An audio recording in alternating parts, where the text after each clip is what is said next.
Buçim në bu CHI. Bu CHI podcast.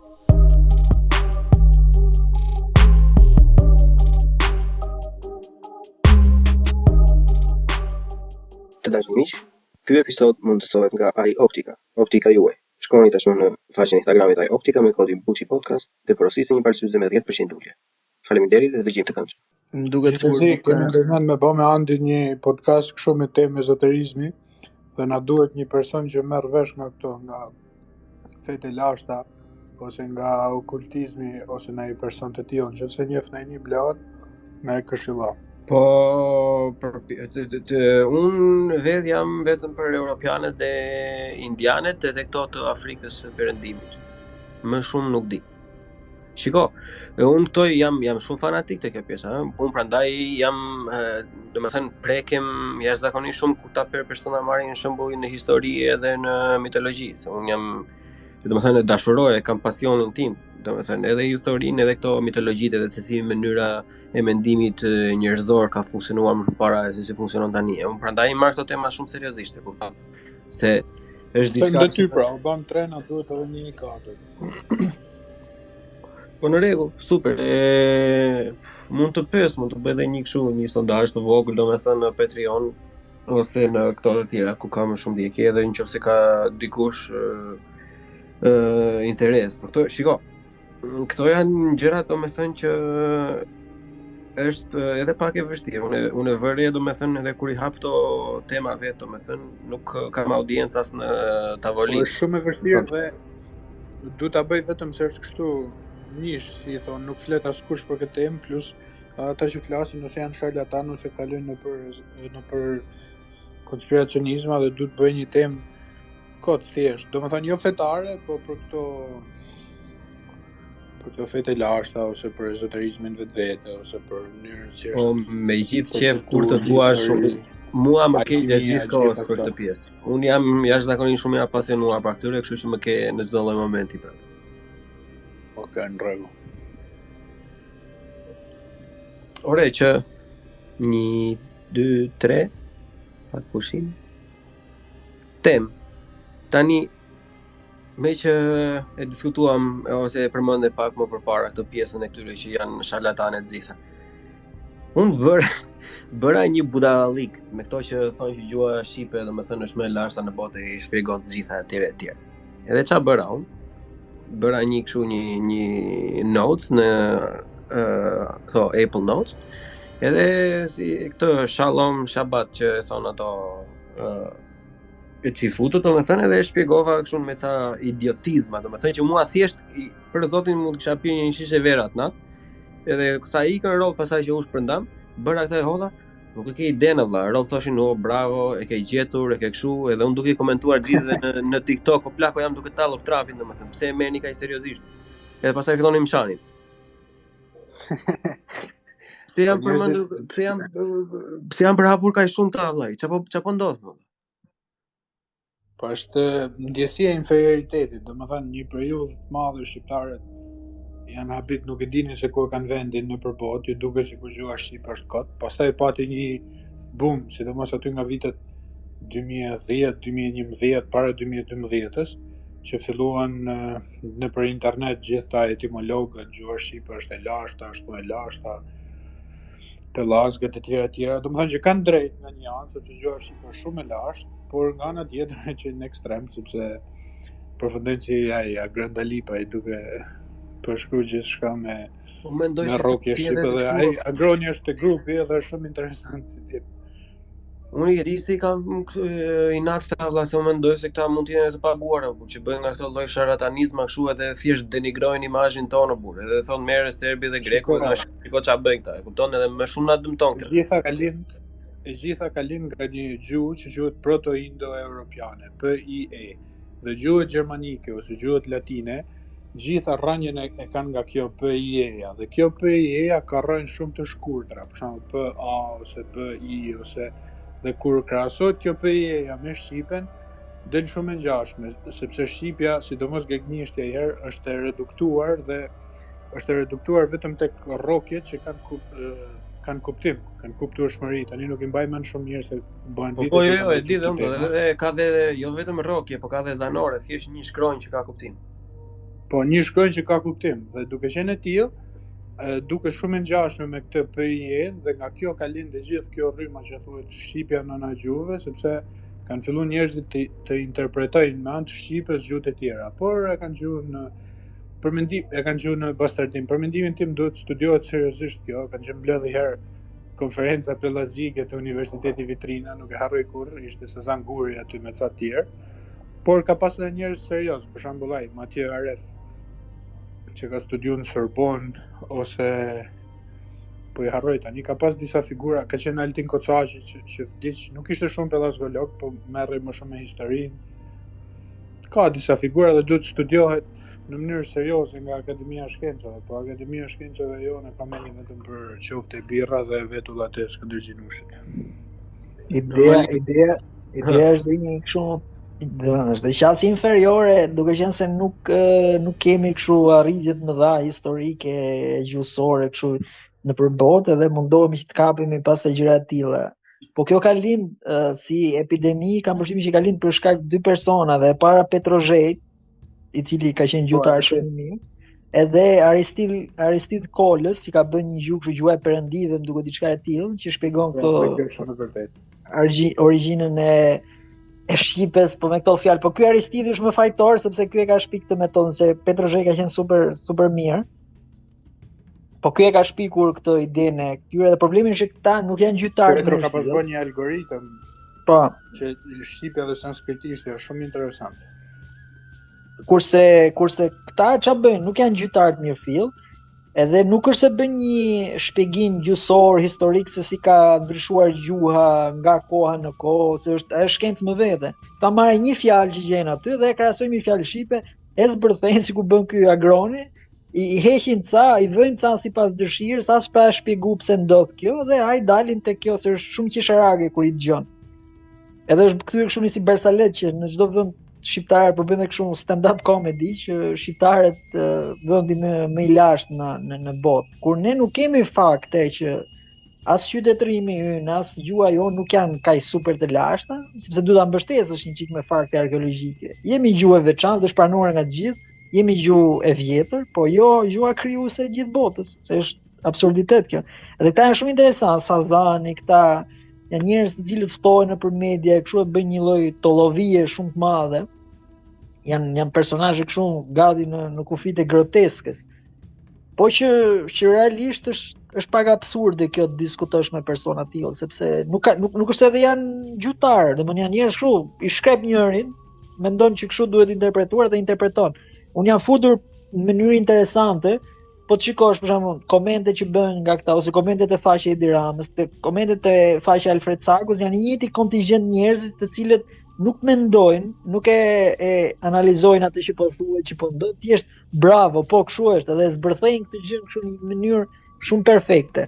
Po shikoja një herë që po zbërthejnë të gjithë këtë konspiracionin botror të vaksinave, se çka ka ndodhur, kështu pse ndodhin vdekjet, pse gjërat kështu.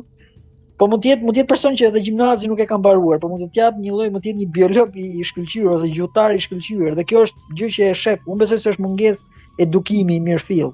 Secili është edhe ai që pa dashur ta shaj, po ai që pastron kputucët mund të shpjegoj politikën botërore, pse Putini është I mirë, pse po sulmohet Ukraina, pse vaksinat nuk funksionojnë. Është shumë smundje kolektive kjo.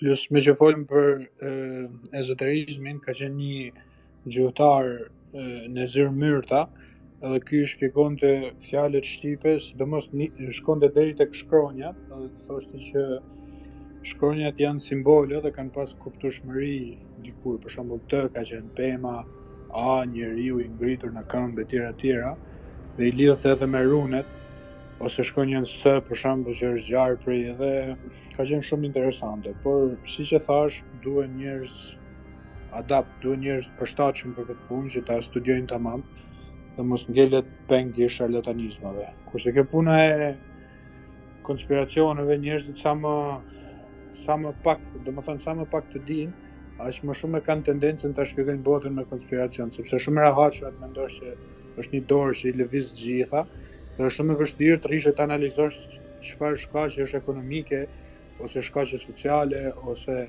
shkaqe edhe meteorologjike, ndonjëherë ka bota dhe bota është shumë e ndërlikuar për të shpjeguar. Dhe kanë nevojë për një shpjegim të thjeshtë dhe e nxorën. Sorosi ose tjetri i ka bëjë të gjitha, Bill Gatesi e kanë mendu, edhe ngushëllohen për frikrat e veta, sepse shqeto njerëzit kishin frikë nga vaksina, imagjinoje, kështu që pak frika, pak ignoranca, edhe kanë shumë thjesht bien në krahët e konspiracionit. Shiko, po kjo pjesa i ndihmon dhe to që ka një elitë, domethënë që funksionon mbi shtetin, mbi të gjitha, kjo është normale, se thjesht janë banka etj, po edhe me këto bëma, domethënë siç bën Soros e Bill Gates, këto kur nxjerrin këto teoritë konspirative këto, në fakt i ndihmojnë më shumë personat si Bill Gates edhe Soros që kanë vërtet skandale që ja vlen për të thënë domethënë. Edhe këto skandale domethënë shifen si gjëra shumë të vogla kur persona fillojnë me teori konspirative jo zvaranike etj, budalliqe të tilla domethënë. Një skandale më të mëdha të Bill Gatesit për shembull është blej një domethënë do që të jetë zotëruesi më i madh i tokës së punueshme në Amerikë domethënë. Kjo nuk është konspiraci fare, kjo është fakt. Ai është në konkurrencë për qindra e mira hektar domethënë, që t'i zotërojë edhe të fillojë atë lloj procesimin e ushqimeve të ardhmes domethënë. Që hajde ta diskutojmë sa e mirë është apo sa e keqe, unë nuk e di, nuk kam bagazh nga kjo pjesa, po kjo është diçka e vërtet, po kur një njëjti person që ty ta thotë këtë, thotë edhe që ai do të vrasë njerëzit dhe do që njerëzit mos të bëjnë fëmijë etj, domethënë është bie kjo pastaj, nuk e beson më as këtë ti. Edhe shiko, vazhdo. Jo, vazhdo. Teoritë e konspiracionit, ose më mirë të themi narrativat e ndryshme i shërbejnë një agjende të caktuar. Për shembull, Putini ose Erdogani ose kushdo i përdor këto narrativa për të thënë që shiko se edhe në perëndim ekziston një elitë e cila është e ligë, do t'ju shkatrojë juve, por ndërkohë ka dhe ai interesat e veta, sepse po të nisim të bëjmë konspiracion, del edhe Putini si zotruesi i bankave, zotruesi i ekonomisë, zotruesi i gjenetikës ruse dhe del si një farë perëndia atje. Kështu që gjithmonë kur e dëgjon diçka ose kur e lexon diçka, duhet të pyesësh veten cilës narrativ po i shërben, kush po e publikon dhe çfarë interesash ka, sepse është pothuajse e pamundur që të mos ketë asnjë interes, ose ka interes për të pas audiencë, ose ka interes sepse po i shërben një farë narrative politike të caktuara. Për shembull, në Shqipëri ke njerëz që janë shumë të aftë të analizojnë gjithë konspiracionin botror, por nuk e kuptojnë atë që e kanë parasysh, që familja Berisha është super e pasur, familja Meta është super e pasur, që Rama është bë milioner, që kontrollojnë banka, që kontrollojnë biznesin në Shqipëri. Këto nuk i kuptojnë ose refuzojnë të kuptojnë dhe i mbrojnë me patos të idhujt e vet, thonë jo, është i pafajshëm ky, akuzojnë pa drejt komunista, dhe kur vjen puna merren me konspiracionet botrore. Është e mirë që ka një farë ndërgjegje, por do ishte akoma më mirë se kur njerëzit të informohen tamam politikisht mbi faktet dhe mos bien pre e narrativa e caktuar. Po s'ke që i bën, në gjitha vendet e botës janë këto. Nuk ka asnjë kulturë që s'ka konspiracion ose që s'ka teori të ndryshme. Dhe tek e fundit është vërtet ajo që the ti, që edhe teoritë sa do të çmendura të jenë, ndonjëherë hidhen në treg edhe nga vetë ata që duan të kontrollojnë, po themi, opinionin publik, për ta testuar, për t'i marrë pulsin se sa i beson, edhe për t'i ridikulizuar, për t'i bërë qesharak ata që e kundërshtojnë një tezë caktuar, duke thënë ja, jeni njësoj si këta të tjerë. Kështu që është propaganda në veprim gjatë gjithë kohës.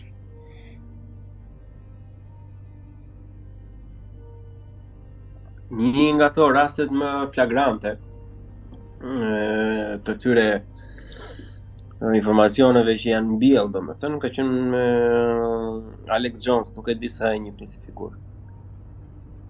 Alex Jones është njihet për pjesën e konspirimit vite me radhë. Edhe shumë nga këto gjërat që ky ka thënë, mbas shumë kohë mbasi ai ka thënë, mbas 5 vite, 7 vite, 10 vitesh kanë dalë vërteta. Edhe para disa kohësh, para 3-4 vitesh, është bërë një mass shooting, Sandy Hook, quhet incidenti dhe ju mboll informacioni i këtij sikur ajo ishte e bërë, sikur ishte një teori konspirative dhe si ishte e vërtet. Ai e shpërndau, edhe e mbrojti normalisht, edhe u cancelua komplet, edhe sot kësaj ditë nuk ekziston me asnjë lloj channeli, asnjëri nuk pranon ta marrin emisionet e veta të shpjegohet, edhe pse ai ka qenë në disa vende ku ka kërkuar falje dhe ka thënë që ka qenë gabimi imi dhe që nuk e kam kërkuar mjaftueshëm, ai informacion më ka ardhur, atë informacion ka dalë. Edhe normalisht asnjë njeri më nuk e beson atë. Kur nga që ai ishte dhe pak alkoolist, domethënë që këta po i ndryshojnë, po i bëjnë bretkosat gay, domethënë. Nuk e beson të njeri, derisa në 2019 më duket u doli që u bë declassify i dosja e një nga këtyre si quhen to, si tip spitale, si tip laboratore eksperimentale që mundoheshin në Florida, domethënë në një nga këto që ka shumë si quhen to, maçale. Domethënë që të hidhnin kemikale të ndryshme që bretkosat ndryshonin sjellje, domethënë. Normalisht e gjithë kjo kanë hedhur në Afganistan një bombë të tillë që i bënte gay ata talibanët që ti demotivonin për të luftuar. Jo vetëm kjo, po kur ai e thoshte dukej absurde kjo, e kupton? Derisa doli.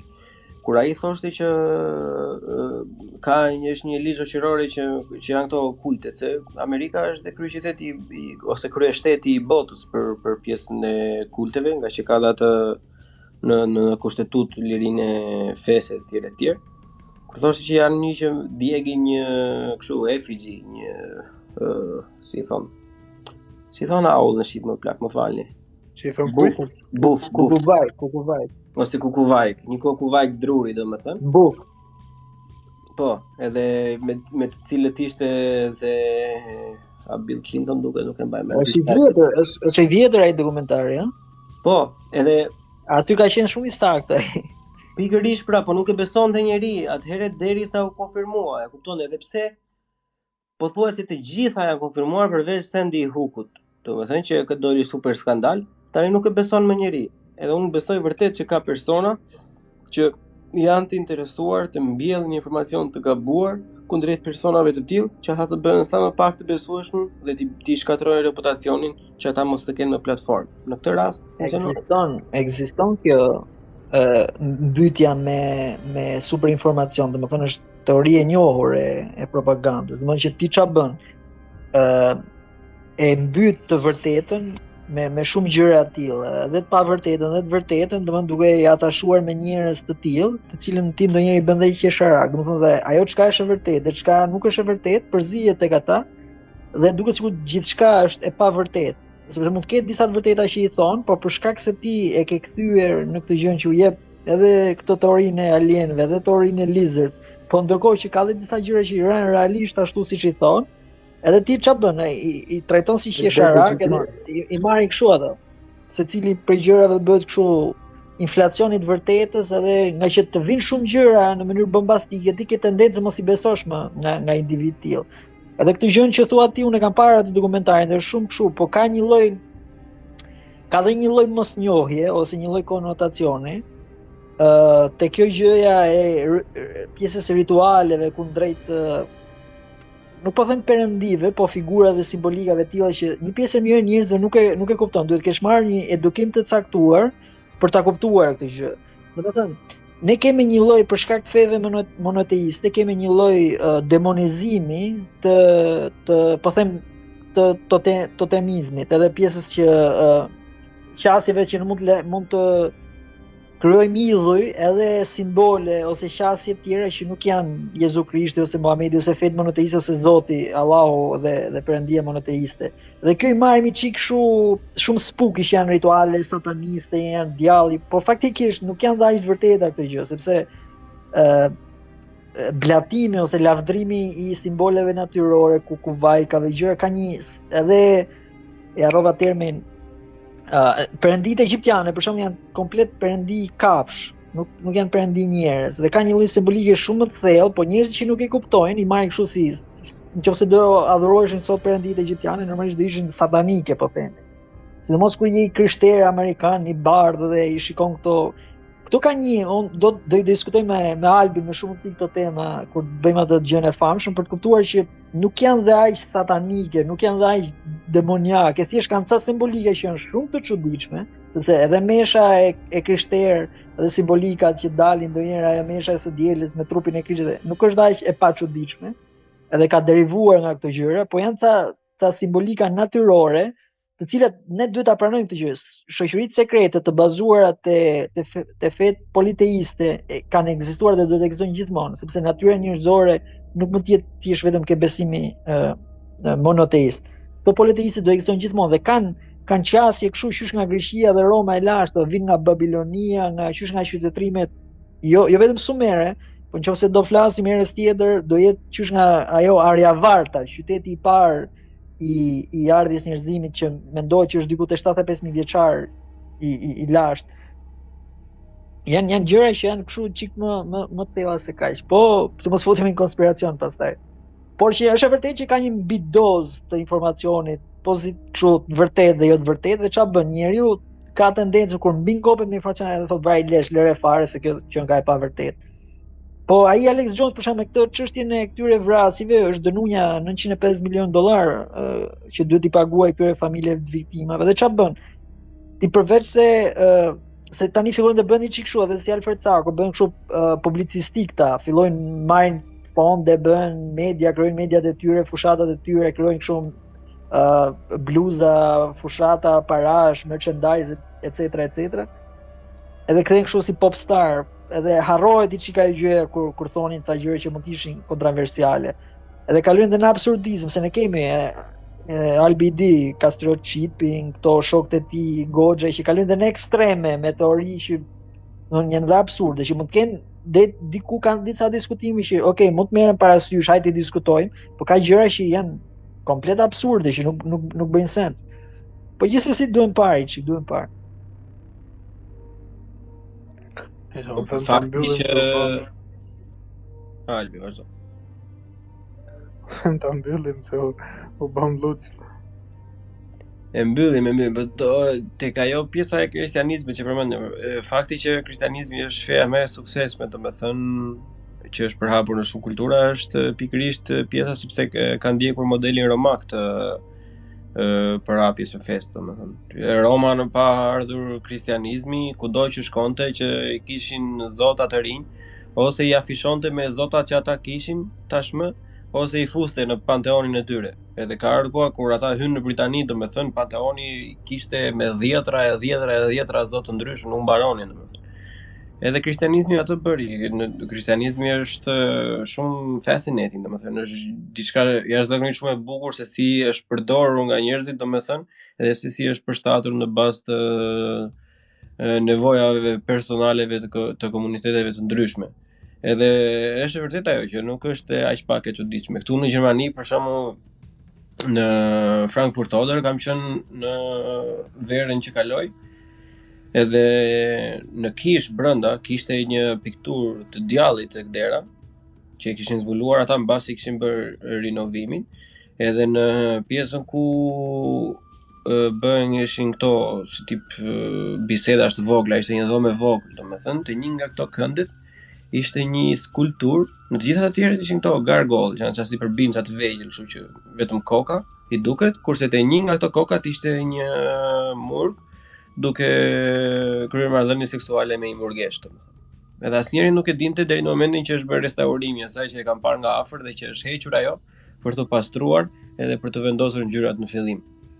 Kështu që është, domethënë nuk është asnjë gjë aq e pastër sa duket, po e njëjta vlen edhe në mënyrë të anasjellët ku nuk është asnjë gjë aq e pistë sa duket. Po që të gjitha këto janë konspirim deri në momentin që vërtetohen. Në momentin që vërtetohen, pastaj është debat tjetër. Të dashur dëgjues, shumë nga temat që ne trajtojmë këtu janë edhe thjesht për hatër të argëtimit edhe të njohurive që ne gjithsecili kemi. nuk do të thot asnjëherë që të gjithë informacionet që ne përmendim janë të sakta, ose që ne kemi një lloj pusulle vërtetësie. As pak, ne jemi këtu për të ndërfryrë së bashku, për të diskutuar tema së bashku, qofshin këto teori konspirative apo thjesht fakte shkencore. Faleminderit që na ndiqni dhe miru dëgjofshim në edicionin tjetër.